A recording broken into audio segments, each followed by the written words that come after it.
आदरणीय प्रधानमंत्री जी के मार्गदर्शन में केंद्रीय वित्त मंत्री श्रीमती निर्मला सीतारमण जी ने आज देश की संसद में देश का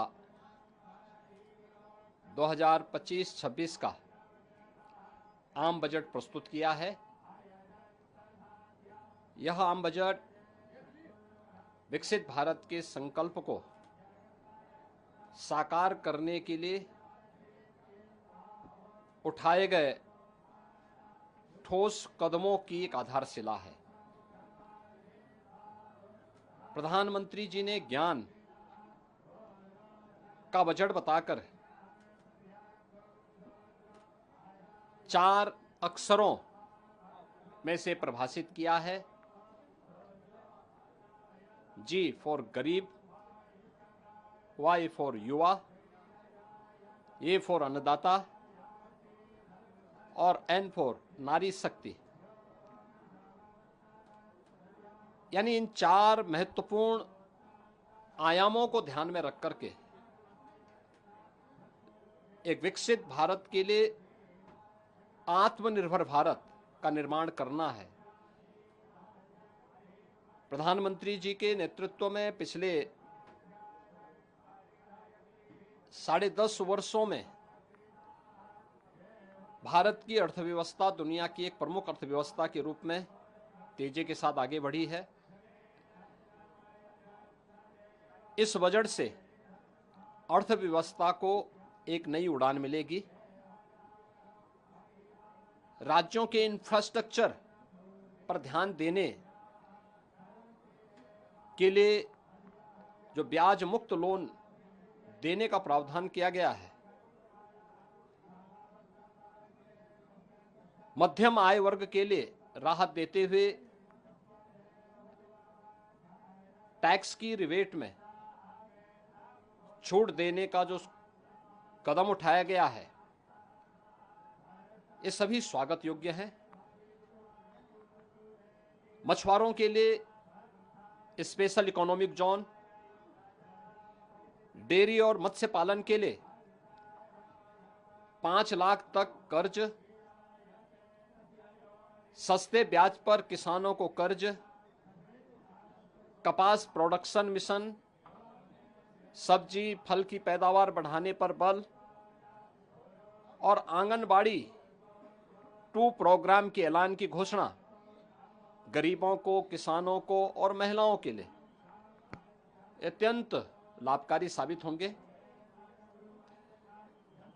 सबसे अच्छी बात है कि आदरणीय प्रधानमंत्री जी के नेतृत्व में यह सरकार सर्व समाज के साथ ही समाज के अंतिम पायदान पर बैठे हुए व्यक्ति के बारे में पूरी प्रतिबद्धता के साथ कार्य कर रही है।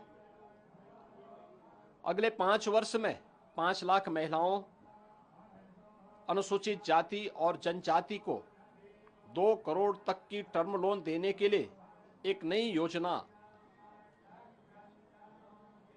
को प्रारंभ करने का प्रस्ताव,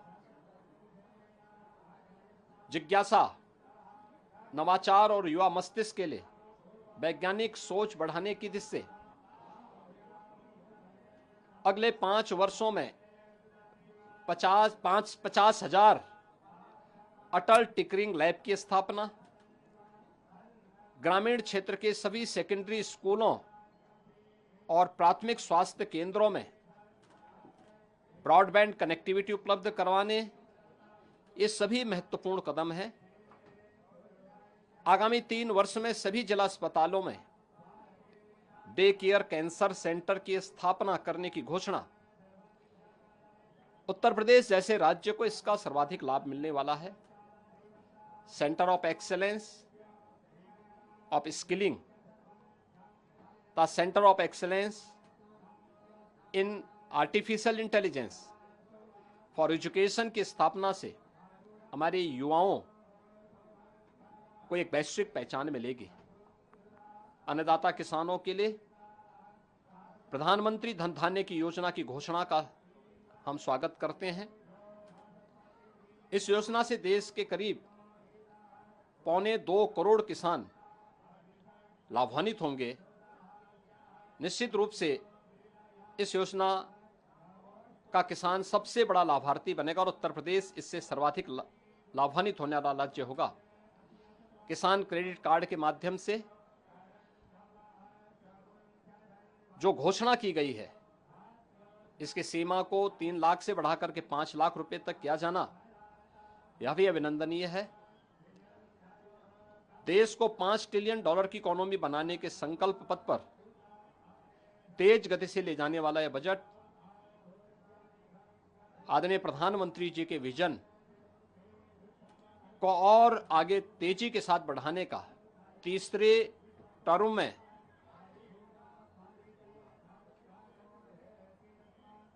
इस 3 गुना स्पीड को प्रदर्शित करता है। मैं इसके लिए आदरणीय प्रधानमंत्री जी का हृदय से अभिनंदन करता हूं, केंद्रीय वित्त मंत्री को धन्यवाद देता हूं और मुझे पूरा विश्वास है कि समाज का हर तबका इस युगांतरकारी विकसित भारत के संकल्पों को पूरा करने वाले बजट का स्वागत करेगा, अभिनंदन करेगा।